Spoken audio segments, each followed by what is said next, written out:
Please stand for the pledge.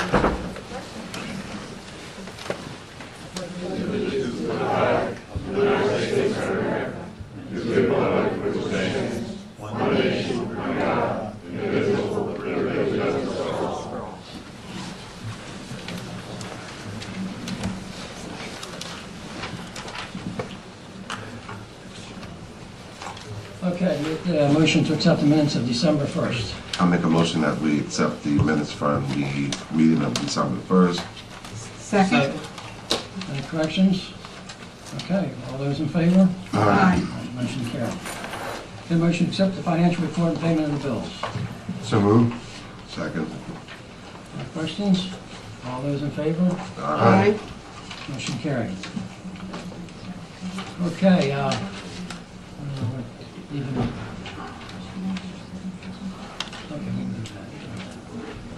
right, let's have Severn Trent. Ken?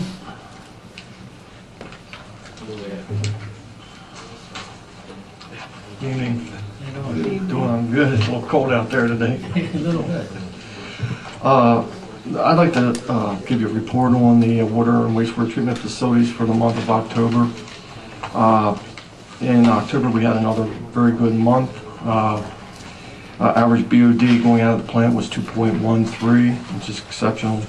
Ammonia going out was 0.4. We're having another banner year, putting out some outstanding effluent out of the plant, and pretty soon we're going to wrap up the year, and we're going to be, and I'll give you the numbers soon on what we did for the entire year, but I know we did exceptionally well. Probably, I think around, I'm going to say I think we averaged around 2 for total nitrogen leaving the plant again this year, but I'll give you the numbers in a few weeks on that. Very good. Yeah, I'm just amazed at how well the plant, I mean, not really amazed, but Better than expected. better than expected, yeah, better than expected. A quick update on a few things. We Warner Road Pump Station, we got the rails put in. That turned out real well for the submersible pumps there. We had to put in new rail system so we can remove the pumps now without going down into the well. That worked out real well. And one of the projects we've sort of been working on, I know that as you remember, last year the Mayor and Council approved a building for Well 3. And so we've been in the process of completing that project. We're not quite done yet, but we're replacing the chemical feed lines there at that well and upgrading the chemical feed lines and the chemical feed systems. So very soon, you know, that well number 3 is going to be just top notch in condition wise as far as your chemical feed systems there. And one of the things that I know you may be aware that one of our operators, about 4 or 5 months ago, was at the water plant, and one of the chemical feed lines had ruptured.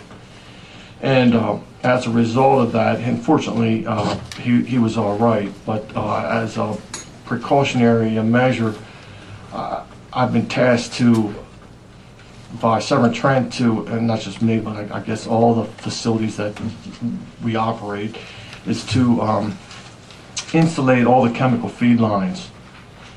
Just as a protection to the operators, so that in the event that they would get a blockage in, and it would be contained. The line is actually wrapped with a type of plastic insulation, so that if it were to break, it would be contained. So it's sort of a safety thing that we're doing at all the facilities, just to protect our people. So the water plant, we've gotten the lines completed at the water plant, the surface water plant. That's been completed, so I'm real pleased with that. And everything else has been going well. The dryer has been running very well. I think last meeting I told you we got our permit. Had inspection today from MDE on the sludge dryer system. They were very pleased. So the new permit went into effect this month of December. So now all the material that we are running through the dryer that we're producing is under the new permit. We sent a letter to MDE recently requesting that they allow us to utilize the material that we processed prior to the permit at the facility, and we would apply it on the grounds and then work it into the soil and plant grass seed. And if we get permission to do that, we could save a lot of money, so we wouldn't have to haul it to the landfill, so we could save a lot of money. And I talked with Ed Glass today about that. He said it sounds like a good idea. So I think they're going to approve that. So we should hear something soon on that.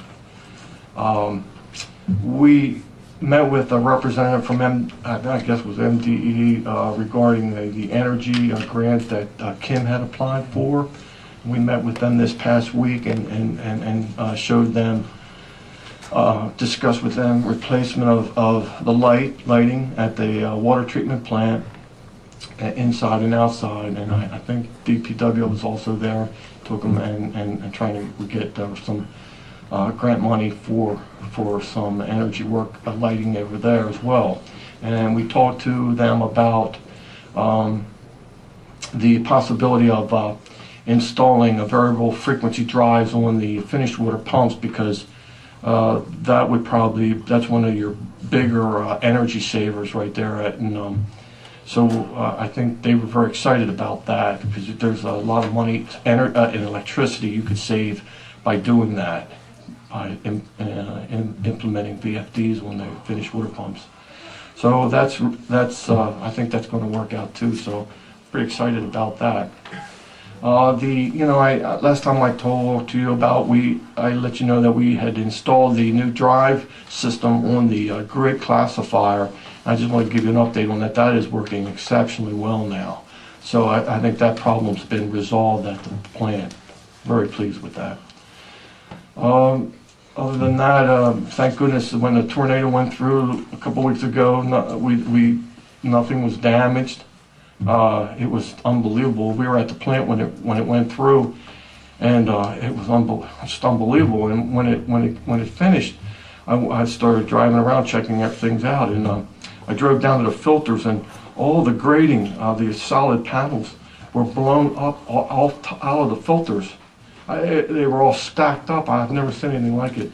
Fortunately, there was no damage, so we replaced them. But I mean, these panels are bigger than this table, and they're solid metal panels. Blew them right up. So anyway, that was the only thing that happened, thank goodness. What are we doing with the dry sludge that we put up in the tower there? Are we getting, how much we got? Are we getting rid of it? Are you moving that around? Or? Okay, let me just reiterate on that. The meeting I had today with Ed, I talked to him about taking the material that we've processed up until now, because since we just got the permit, all the material that we've processed through the thermal dryer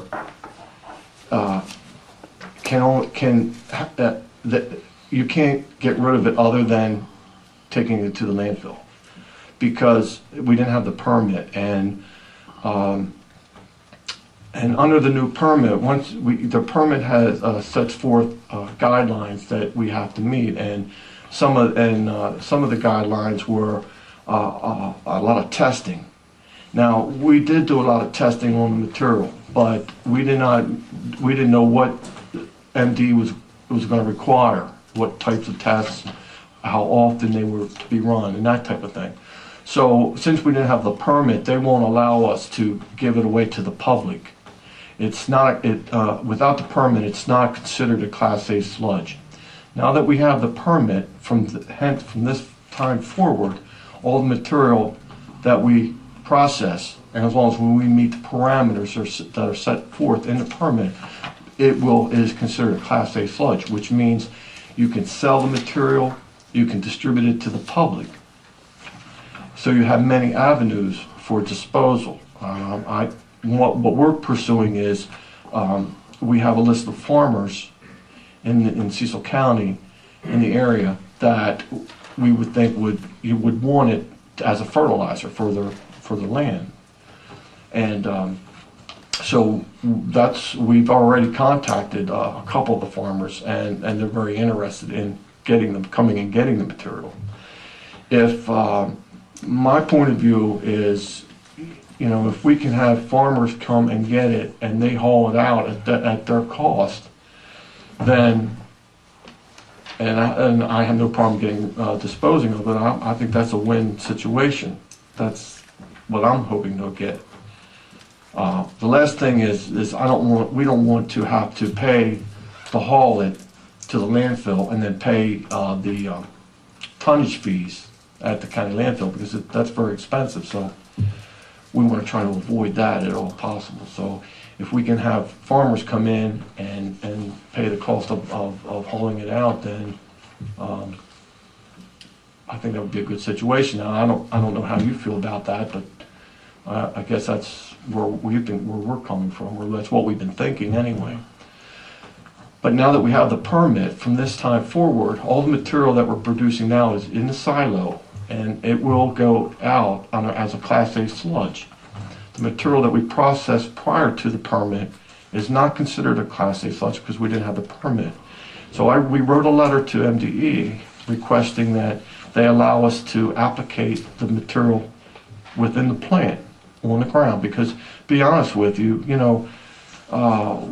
as part of when construction was finished of the facility, there's a lot of areas in the facility where there isn't any topsoil, and there's areas that don't where the grass is not doing very well. I mean, we've been there 2 years now, and I've got a lot of spots that need some help. So my thinking was, well, this material is supposed to do wonders for soil. It's an excellent soil amendment.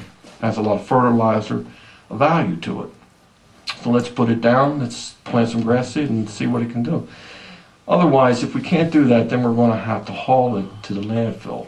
And believe me, we process quite a bit. We have, I'd say we have 1,000 cubic yards of material down there, right off the top of my head. I'd say we have that much. So that's a lot. It's a big pile, and we've been storing it underneath the shed. I mean the compost pavilion. So it's out of the weather, and it's very neatly done. It's the whole area down there looks great, and like I'm saying, Ed was there, and he's very pleased, and he's very critical about stuff. And if he wasn't happy, he would have let me know. And he says, "This looks very good," so everything is fine, and we still have plenty of room for storage, but. I think they're going to let us get rid of it on the site. I really do. Well, again, one of the biggest things, and I don't think if anybody else has had any complaints, but I know I haven't, and it's been a while, that the smell is finally hoping to go on. Of course, that's one of our main goals, was to try and get rid of the odor, and it seems to be working very, very well. So right, the plant is doing excellent. Yeah. Very good. Okay, guys, have anything else? I'd like to compliment Mr. Benner on the denitrification pump. He built a cage and everything for it because of the repeated failures. You might want to explain that to him. Well, a lot of problems with that. Yeah. Well, they haven't all gone away yet. Oh, they haven't. But okay, well, I don't congratulate. But anyway, what I hate burning you guys with things, operational problems, but. And I hate to be critical of the design, but one of the things in the plant was the way it was set up was that the engineer installed what they call these grinders. They call them muffin monsters, and they're grinders basically. And they located them at the Big Elk pump station. And typically, and in most plants, I'd say 99% of the facilities, they don't put grinders at the head of the plant. They put screens. And these screens, what they do is they capture all the rags that come into the plant.